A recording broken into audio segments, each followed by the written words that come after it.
Welcome to OZChris vs. Marvel Comics for week 3 of August, here with reviews of Daredevil number 10, Powers of X number 3, and the Superior Spider-Man number 10. So starting off with Daredevil, written by Chip Zdarsky, the art by Jorge Fornes, the coloring by Jordi Belair, the cover by Julian Totino Tedesco. So, after hitting it off with Mindy, a married woman, you sly devil, you, Matt. Matt is called in because the client that he's with, Joe, has been arrested, and during this time, Cole is confronted by the dirty cops that are currently working, under the payroll of the Owl. So they have their last stand as Matt also realizes what's kind of going on as well, as he is told to be left escorted out. So Cole and Matt, wearing a disguise, which is literally just a white blindfold, deal with the corrupt cops, and that is mainly what happens in this issue. So story, I'm gonna give it I'll give it a 3 out of 5. It was average, nothing particularly interesting. There's kind of a simple end to this No Devils Only God story arc. The art and the coloring, I'm going to give a 2.5. Below average art and coloring. I do not know why at the end of this story arc they decided to change the writer. The artist and the artist and the colorist. I'm okay with the coloring, but the art I'm not particularly a big fan of. But I don't know why. Like this is literally the end of this story arc. The artist and the colorist that were on it were on for like the previous ones until now. I don't know why for the last issue of this story arc they decided to change it. Just as the other ones were like the art was actually improving, and they decided to take 10 steps back and give us this. I'm not a big. I did not like it. Below average art and coloring. The cover, I'm actually going to give a 4 out of 5. I think this is a good cover. I'm not a big fan of Tedesco's covers, but this one I think is really the best. Since Tedesco has been doing the covers for Daredevil, I really like this. Matt, not quite in his Daredevil gear, slightly new gear. I think I've seen him described as like a white knight now, so kind of in his the white knight looking over newly developed Chris and Daredevil in a way.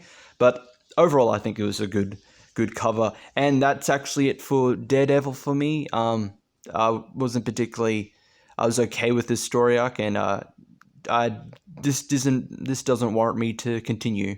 So bye Daredevil. Unlike you, I won't see you next time. Well, maybe a bit like you because you can't see. But on to Powers of X number 3, written by Jonathan Hickman, art by R.B. Silva, coloring by Marte Gracia, and the cover by Silva and Gracia. So, Apocalypse's horsemen and the other mutants attack the Church of Ascendancy, led by the Machines. This is during year 100 to serve as a distraction while Apocalypse, Wolverine, and the Krakoa Cypher mix, the tree swamp looking dude, try to find the information that they are looking for. But their plans are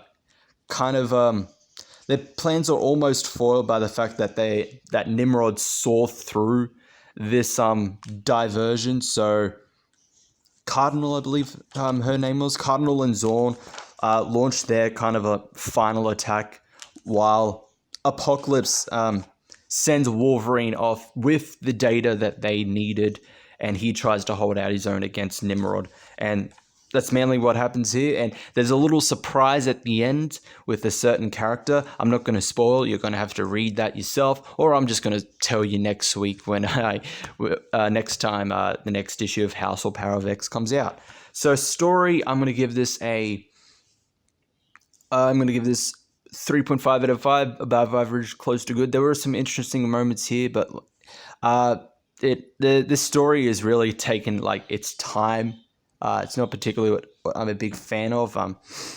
But it really has taken its time, and I'm just like, I need answers. Please tell me what these answers are. Okay, I'm seeing you're starting to connect stuff, but I need those answers. Like, you're technically almost halfway through this, a bit. With Powers of X, it's halfway through, but the overall House and Power of X stuff, no. But yeah, I would have appreciated more answers. It's still making more connections and building up to stuff. The art and the coloring, I'm going to give a 4 out of 5. Good art, good coloring. I really liked it. The cover, I'm going to give a 4 out of 5. There's good art and good coloring. But I kind of wish there was a bit more.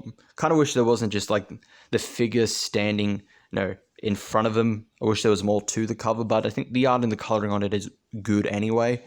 So onto the Superior Spider-Man number 10, written by Christos Gage, art by Mark Hawthorne, the coloring by Jordi Belair, the cover by Hawthorne and Maury Hollowell. So Otto is having the time of his life. Everything is looking up and is pretty darn well for him, isn't it? He's got the girl. He's being an actual superhero. He's developing as a character even more, but someone has spilled the beans that the Superior Spider-Man was really Doc Ock once upon a time, and this really obviously upsets Otto and also those around him, like the kid from issue number 4 of this series. Otto's been visiting him.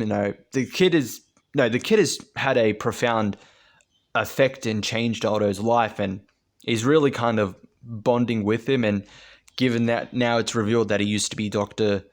Octopus, it's kind of ruined that, and he's actually quite upset that this has happened. As he said, it's as the kid says to him, fake Spider-Man, why did you lie to me? And Otto says, I wanted you to like me. I want people to like me, and it's a nice tender moment that kid's actually a bit happy, sad that about what he's just heard, and goes to comfort Otto, give him a hug.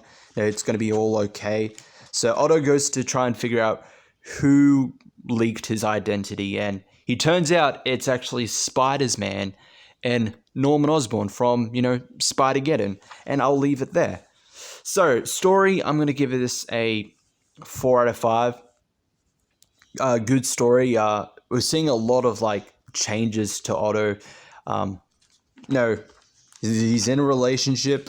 He's really developing even more as a character and as a hero. That moment where he tells the kid, I pretended to be Spider-Man to you because I wanted you to like me. I want people to like me as a hero. That was a really good moment. Really good moment for Otto.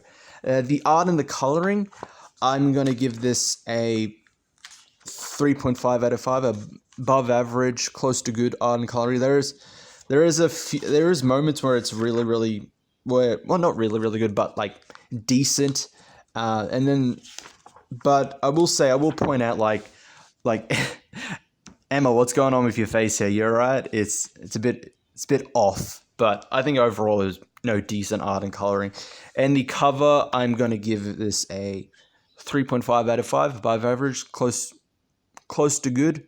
Yeah, it's a decent looking cover. So that is it for those 3. Thank you all for watching. If you liked it, leave a like. If you're new to the channel, subscribe, hit the notification bell, and I will see you all next time.